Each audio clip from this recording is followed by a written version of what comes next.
అయ్యండి. లోహిలీల టీవీ ఛానల్‌కి స్వాగతం, సుస్వాగతం. ఇవాళ సమయంలో వార్తలు చదువుతుంటే ఒక వార్త చదివానండి. అదే హీరో రామ్ చరణ్ గారికి ఒక మగపిల్లోడు, ఆడపిల్ల పుట్టిన తర్వాత హాస్పిటల్ దగ్గరికి చూస్తానికి వచ్చిన ఫ్యాన్స్ ఉంటారు కదండి. వాళ్ళందరికీ గిఫ్ట్ బాక్సులు రెడీ చేసి ఇచ్చారని చెప్పి చదివానండి.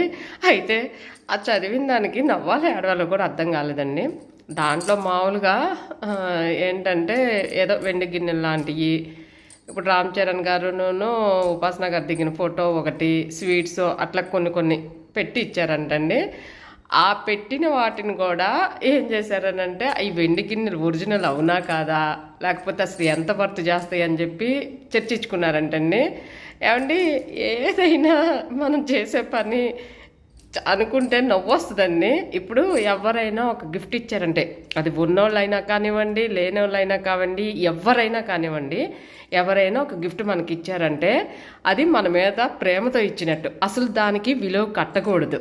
అది ఒక్క రూపాయి ఇంత కూడా ఏదన్నా ఆవుగింజ ఇచ్చినా కూడా అది మనస్తృప్తిగా తీసుకోవాలి. అంతేగాని అది ఎంత రేటు ఉంటుంది, ఎంత చేస్తుంది అని దాన్ని బేరీజ్ వేశారనుకోండి, ఇంకా గిఫ్ట్కి దానికి విలువ ఏంటండి? అసలు ఎందుకండి జనం ఇలా తయారయ్యారు అంటే? వాళ్ళు మీరని కాదండి బాబాయ్, లోకంలో చాలామంది అలాగే ఉంటారు. ఇప్పుడు నేను ఎక్కడికైనా వెళ్ళాను అనుకోండి, చీరలు పెట్టేవాళ్ళు 100 రూపాయల చీర కానీ 200 రూపాయల చీర కానీ ఎంతన్నా పెట్టనివ్వండి, ఎట్లన్నా ఉన్నాయండి, చక్కగా తీసుకొచ్చుకుంటా కట్టుకుంటా అయిపోతుంది. కొందరు అలా కాదు, అబ్బే మేము ఈ కట్టమని చెప్పి వేరే వాళ్ళకి దానం చేసేసే వాళ్ళు ఉన్నారు, ఇచ్చేసే వాళ్ళు ఉన్నారు, లేకపోతే ఇలాంటి నేను ఎప్పుడన్నా కట్టానని వెటకారాలు ఆడే వాళ్ళు ఉన్నారు. అసలు అలా చేయకూడదండి. ఎందుకంటే ఎప్పుడైనా గిఫ్ట్ గిఫ్టే, దాని విలువ దాని విలువే. ఎందుకంటే అది ఎలాంటిదైనా కానివ్వండి, మన మీద ప్రేమతో ఇస్తున్నారు కాబట్టి దాన్ని మనస్ఫూర్తిగా మనం స్వీకరించాలి. అంతేగాని దాన్ని వెలకట్టి, దానికి పేర్లు పెట్టి, దానికి వంకలు పెట్టి, దానికి అలా చేసామనుకోండి, ఇంకా దాని విలువే పోయినట్టు. ఇంకా గిఫ్ట్ తీసుకోవటం ఎందుకండి, మాకు వద్దని అక్కడే వదిలేసి రావచ్చుగా. ఇంతకీ దాంట్లో పెట్టింది ఏమనుకున్నారు, జర్మన్ సిల్వర్ అంట. సరే ఏదైనా కానివ్వండి, ఫ్యాన్స్ ఎంతోమంది ఉంటారు.